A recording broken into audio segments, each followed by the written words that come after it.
यह प्रयाग उत्तर प्रदेश जनपद में है।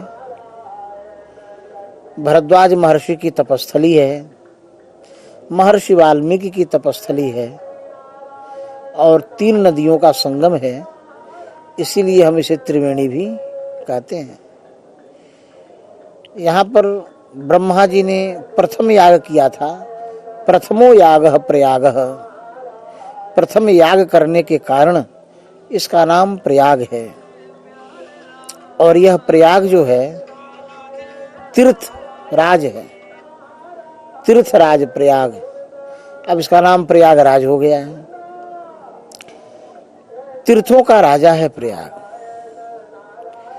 और इस तीर्थराज प्रयाग में 1 महीने का सत्र चलता है। उस 1 महीने के सत्र में ऋषि महर्षि उपस्थित होते थे पूर्व में, और देव गंधर्व नाग किन्नर सभी उपस्थित होकर के गंगा जी में गोता लगा करके अपने धर्म को बढ़ाते थे, अपने पुण्य को संचित करते थे। और ऋषि महर्षि 1 माह तक यागानुयाग करते हुए, सत्संग करते हुए, शास्त्रों पर विचार विमर्श करते हुए धर्म को आगे कैसे बढ़ाया जाए, इसी का चिंतन चलता था। बड़े बड़े राजा महाराजा उन संतों की सेवा में दिन रात संलग्न रहते थे। गोस्वामी पाद ने कहा भी है कि माघ मकरगत रवि जब होई, तीर्थ पति ही आव सब कोई। माघ में जब मकर के सूर्य होते हैं, अच्छा यह संयोग इस वर्ष का भी अद्भुत है कि कभी कभी लेट से मकर राशि में सूर्य प्रवेश करता है माघ में, कभी पूस में भी कर जाता है। लेकिन इस वर्ष जो है पूस की पूर्णिमा के दिन मकर की संक्रांति हुई है। मकर राशि पर सूर्य जो है प्रवेश किए हैं। तो माघ मकरगत रवि जब होई अड़ियन, तीर्थ पति ही आव सब कोई। तीर्थ पति ही, तीर्थराज प्रयाग में सभी लोग उपस्थित होते हैं और उपस्थित होकर के ऋषि महर्षि यागानुयाग के माध्यम से, सत्संग के माध्यम से, शास्त्रों के विमर्श के माध्यम से, भगवत चर्चा के माध्यम से कालक्षेप करते हैं। और कालक्षेप करते हुए सबको ज्ञान की बातें भी बताते हैं। और इसी प्रयाग में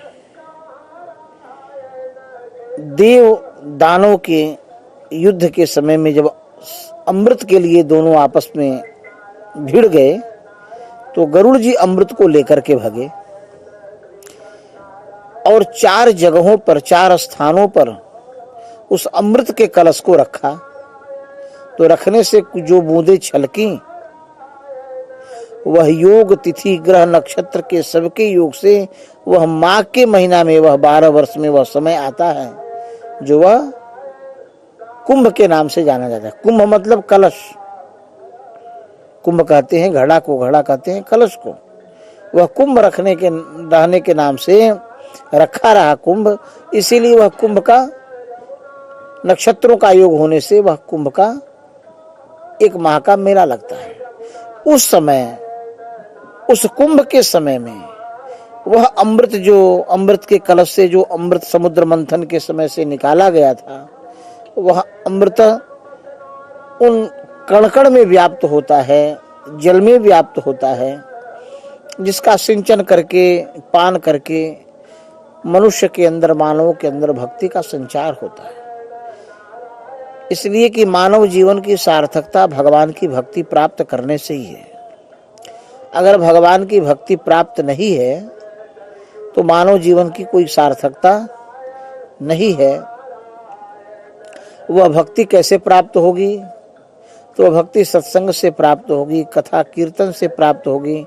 तो आप सुन रहे हैं भगवान नाम संकीर्तन हो रहा है, आप प्रयाग में भ्रमण कर रहे होंगे, आप जहाँ जा रहे होंगे या तो कथा हो रही होगी, या तो लीला हो रही होगी, नहीं तो संकीर्तन हो रहा होगा।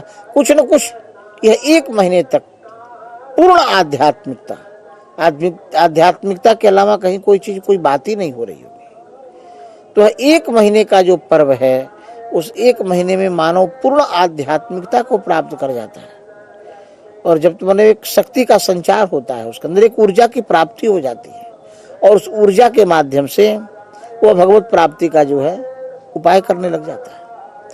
तो यह दिव्य जो है, यह कुंभ का, ऐसा ही प्रयाग में, ऐसा ही नासिक में, ऐसा ही उज्जैन में, और ऐसा ही हरिद्वार में। पर यह कुंभ तो 12 वर्ष में लगता है, लेकिन प्रयाग में प्रत्येक वर्ष माघ मेला लगता है।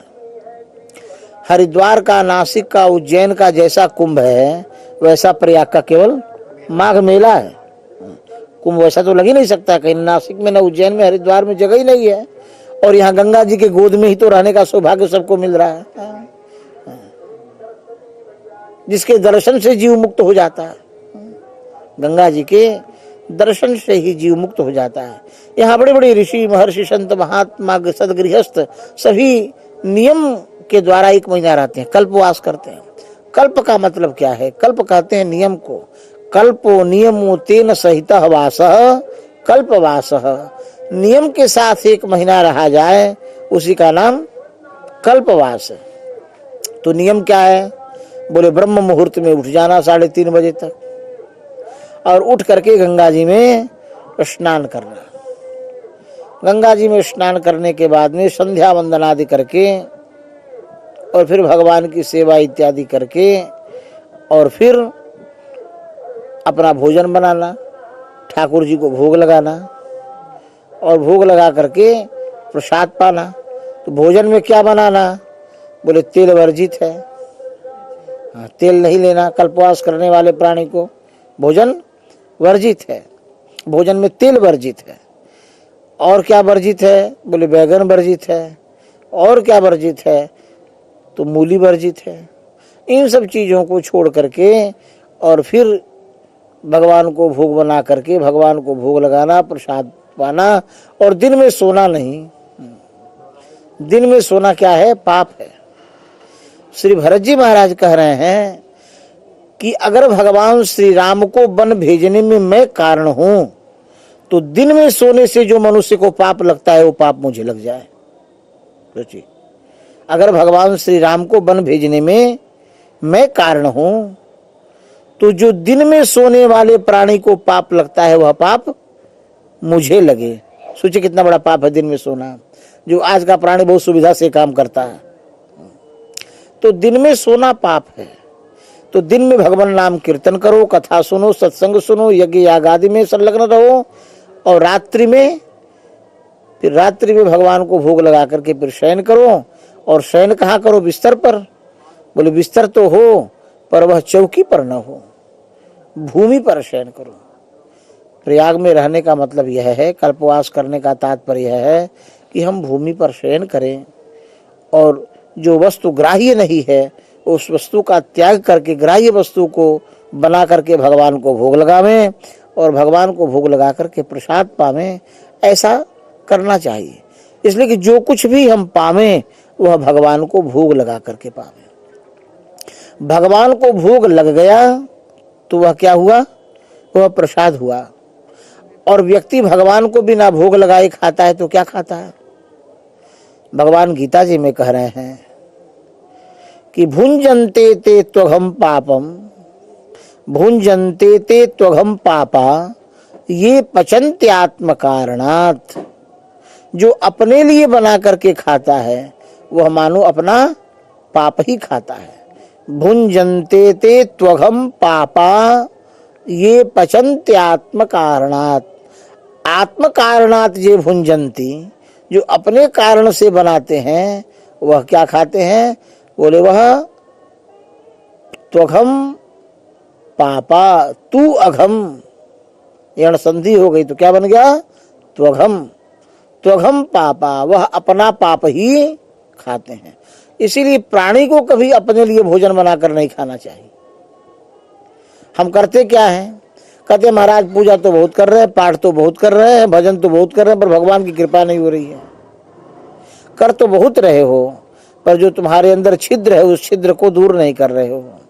जैसे बाल्टी में छेद हो तो नल के नीचे रख दो बाल्टी को, तो बाल्टी भर तो जाएगी पर वह 5 मिनट में ही बाल्टी खाली हो जाएगी। ऐसे ही जो हमारे अंदर छेद है, हम भोजन बनाते हैं तो किसके लिए बनाते हैं? भगवान के लिए बनाते हैं, बच्चों के लिए बनाते हैं। बोले बच्चों को जल्दी से टिफिन तैयार करके दो, उनको स्कूल जाना है। हम पति के लिए बनाते हैं, हम परिवार के लिए बनाते हैं, इन्हीं लिए तो बनाते हैं भोजन। तो क्या खाते हैं? फिर वो पाप ही खाते हैं। ये भगवान कह रहे हैं कि भुंजनते तो हम पापा ये पचन्ते आत्म कारणात्। आप तो प्रयाग आए हो तो ये शिक्षा लेकर के आप जाओ।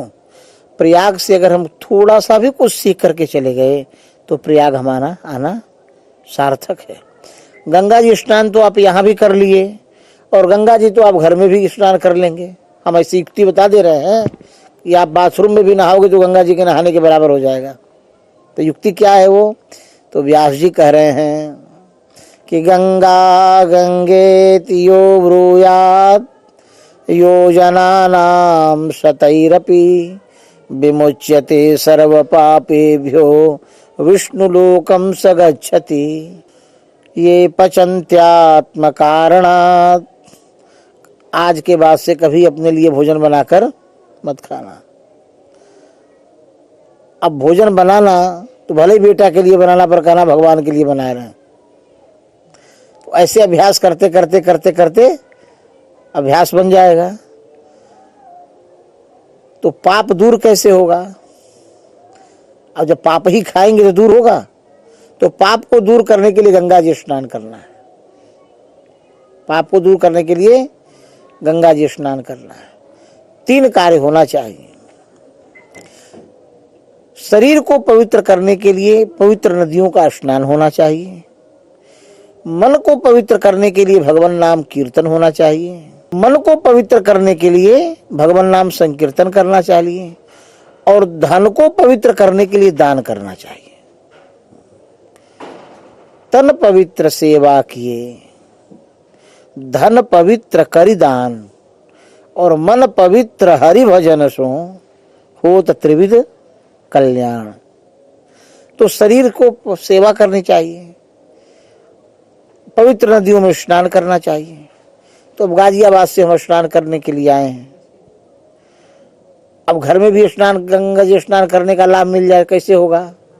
तो व्यास जी कह रहे हैं कि गंगा गंगेति यो ब्रूयात् योजनानां शतैरपि विमुच्यते सर्व पापेभ्यो विष्णुलोकं स गच्छति। गंगा गंगा जो ब्रूयात अर्थात जो बोलता है, कहाँ से बोलता है? तो योजनानां शतैरपि, 1 योजन बराबर 4 कोस, 3 किलोमीटर बराबर 1 कोस। तो योजनानां शतैरपि, 100 योजन से मतलब 400 कोस दूर रह करके भी जो प्राणी नल के नीचे नहाते नहाते गंगा गंगा गंगा कहेगा, उसे गंगा नहाने का फल मिल जाएगा। सोचिए कितना सरल है गंगा जी स्नान करना। लेकिन ठंडी में अभी नहाना उधर, बाप रे बाप बहुत ठंड लग रही। गंगा गंगा जी नहीं बोलते हैं, बाप बाप बाप बचाने आ रहे हैं। अरे बाप बहुत ठंडी, बाप बचाने तो नहीं आ रहे हैं। अब बाप कहने से कोई लाभ भी नहीं मिला, और गंगा गंगा कहेंगे तो क्या लाभ होगा? गंगा नहाने का लाभ हो जाएगा। इसीलिए हम वाणी भी बोलें तो हम संत वाणी बोलें। जिस वाणी का उच्चारण करें वो वाणी कैसी हो? बोले सार्थक वाणी हो। संत की वाणी सार्थक होती है, इसीलिए इस चैनल का नाम ही संत वाणी है। तो गंगा गंगेति यो ब्रूयात्। अब कभी भी स्नान करना तो क्या बोलना? गंगा गंगा। भले नल के नीचे नहाना, पर शिक्षा लेकर के आ जाओ कि जो बोलेंगे सो गंगा गंगा नहाते इसमें बोलेंगे तो कहीं भी रहेंगे हम गंगा नहाने का पुण्य हो जाएगा। और गंगा नहाने का ही पुण्य नहीं होगा और क्या होगा? बोले विमुच्यते सर्व पापेभ्यो, सारे पापों से वह छूट जाता है।